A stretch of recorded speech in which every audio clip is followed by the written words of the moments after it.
Tiba-tiba, pria itu mulai menerima uang sebesar $50 di rekening banknya setiap jam. Itu terjadi karena dia telah bergabung dalam sebuah permainan mematikan. Aturannya sederhana, tapi berbahaya. Jika dia bisa bertahan hidup dari 5 serangan bersenjata dalam 24 jam, dia akan memenangkan $9 juta.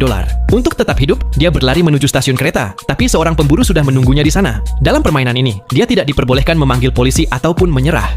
John berlari masuk ke dalam gereja untuk bersembunyi, tetapi pembunuh lain sudah ada di sana. Pembunuh itu menyerangnya dengan cepat, namun secara tidak sengaja ia membunuh orang lain.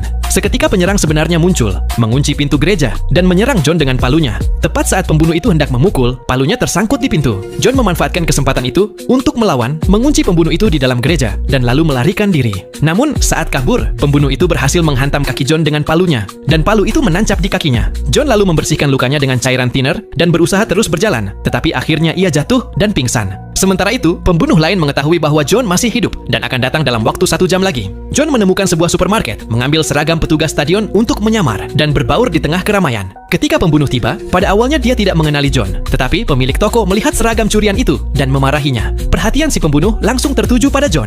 John dengan cepat bersembunyi di bagasi mobil yang terbuka.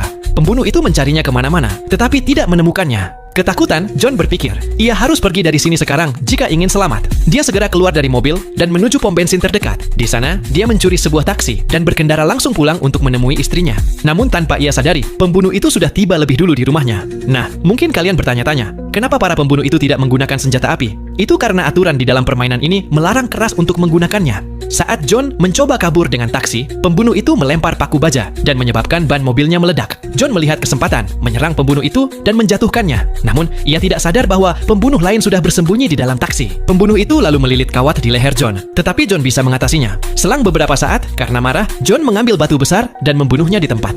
5 jam pun telah berlalu. John berjalan dan kemudian naik ke sebuah kapal pribadi untuk bersembunyi. Tetapi bahkan di sana, pembunuh lain sudah menunggunya. Ketika ia hendak minum air, seorang pelayan wanita tiba-tiba menghentikannya dan bertanya, "Siapa kamu? Dan ada keperluan apa di sini?" John lalu menjawab kalau ia hanya ingin minum air.